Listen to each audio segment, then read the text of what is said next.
Bitcoin approaching all-time high. In this video, I want to dissect two things, two reasons why I think Bitcoin is going to break all-time high sooner than later. And I want to talk about specific targets, but hit the subscribe, hit the like, and let's just jump into the video. And the two things are this. Number one has to do with yesterday, what happened. And yesterday, nearly $900 million into spot Bitcoin ETFs. That's what happened yesterday. The second largest day for Bitcoin spot ETFs. I'm going to talk about exactly how that translates to the Bitcoin chart. That is to say, how about that first day? What did Bitcoin price do that first largest Bitcoin ETF day? And then the second is this. I want to take a very quick clip. This is from January 2024. This plays into why I think Bitcoin's about to break all-time high. Check this out. Out of this rising wedge that you see here, this massive rising wedge, we have a $70,000 target. That's in play no matter what happens. But on the short term, right now, so that was in January. And I don't know if you remember tracking that data, but if we zoom out on a Bitcoin daily chart, you can just see that rising wedge. And you can see we've come a long way.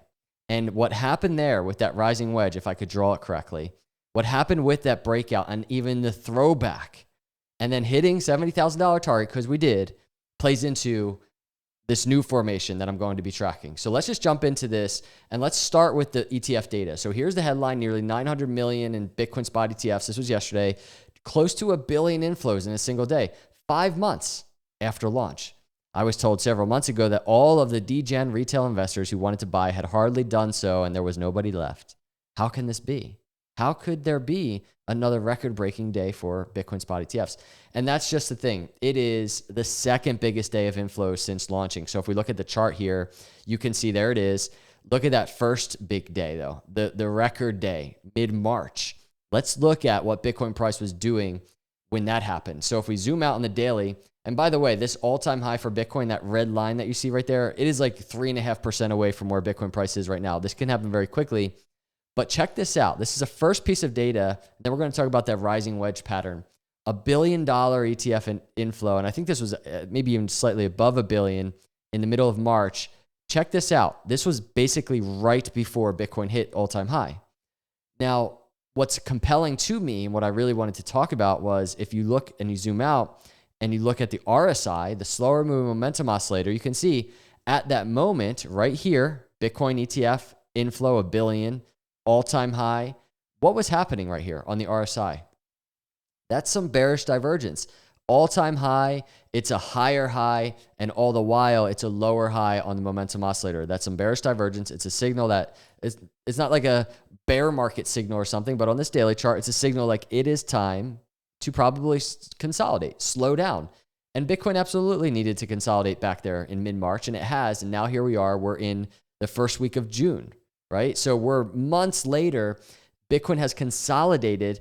Now, the very first thing I notice is we had another record-breaking day, the second largest ETF inflow yesterday. But this time around, Bitcoin's not hanging out and overbought in the daily. Bitcoin has a ton of room to the upside. Bitcoin had just reset months of consolidation on the momentum oscillator. So, and you can just see this higher high, higher low action on the Bitcoin momentum oscillator is exactly what we want to see on the RSI. And right now, Bitcoin is just a few percent away from breaking all-time high. Now, the other thing is this. I would be very curious to see in the next day or two of daily candles what happens with Bitcoin, because I would really like to see Bitcoin both on the momentum oscillator as well as price just put in a higher high.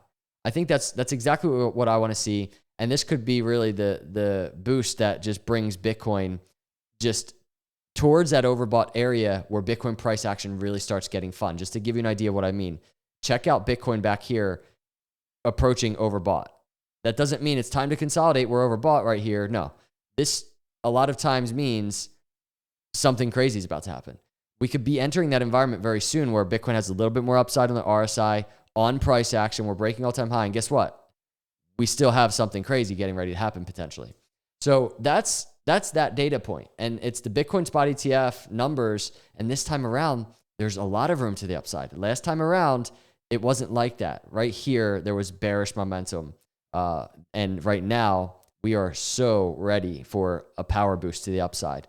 Now, talking about that rising wedge, The reason I brought up that first rising wedge, if you zoom out, that yellow one right there, you can just see just a really nice move to the upside, the pullback, right? The throwback to the wedge apex, and then the continuation to the target. That happened.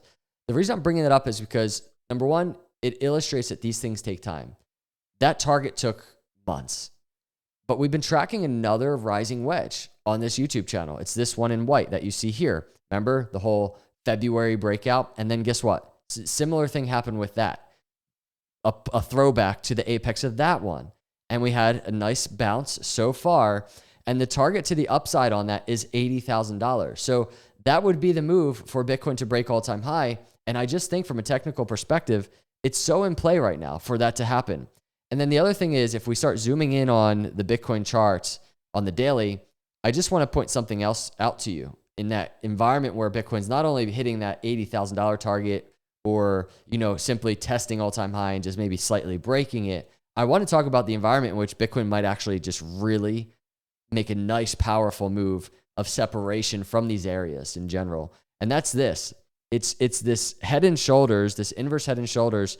I don't know if you can see, I kind of made it highlighted very lightly because I didn't want it to be a distraction, but left shoulder, head, and right shoulder, you can just see the apex, or not the apex, the neckline of that inverse head and shoulders right here, right? And that is right around $75,000 or so. It's just above all-time high for Bitcoin. So I'm bringing that up for two reasons. Number one, if Bitcoin starts testing and breaking all-time high, there might be a bit of resistance just above all-time high in that $75,000 to $76,000 area. We might come back down and fall back below all-time high back here before going higher. But either way, along that journey, I would be very curious to see if we get the real right shoulder set up and then the break above the neckline. That break above the neckline, whether it's right here of the neckline or over here of the neckline, because we zoom out on the Bitcoin chart and guess what? We have a target of around $90,000 on that inverse head and shoulders. That could be the power move to the upside. That's around $19,000 away from where Bitcoin is now. Another $19,000 to the upside. Imagine what crypto markets would be doing in that environment. And I just think the charting data is set up so that might happen. And also when we have data like this, the ETF inflow, I think it's also set up. The other thing is I saw this, Franklin Templeton, CEO on Bitcoin ETF adoption, says this is really the first wave of the early adopters. This is early. The next wave is the much bigger institutions. We're early, everybody, and Bitcoin's trading at $71,000. You kidding me? Altcoin season hasn't even begun yet. And so we go to the Bitcoin daily, and I'm very simply bullish. All the while, I do want to mention, I'll put this in the timestamps, the one thing now that Bitcoin halving has happened and we're kind of in this bullish territory, I will just be continually watching this 20-week moving average. I want to see Bitcoin continually hovering above that. Higher highs, higher lows. Right now, that's all the way down to the lower 60s. And I'm not saying we're dipping to that area, but that's that macro area that I always want to see Bitcoin above now, because if we look at prior cycles, here's post-Bitcoin halving 2020, that's the 20-week moving average. Higher highs and higher lows above. The cycle before that, higher highs and higher lows above that 20-week moving average. Cycle before that, you can just see hovering above that 20-week moving average, briefly dipping below it. That's the area we want to see. So in terms of any type of meaningful dip, if crypto is going to really consolidate, fake us all out, if we're too bullish, I'd be watching that area. So these are my thoughts on Bitcoin today. All-time high getting very close. Wanted to share this data with you. Let me know your thoughts in the comments below. Please hit that subscribe if you're not a subscriber. Turn notifications on. I appreciate each and every one of you. I'll see you in the next video. God bless.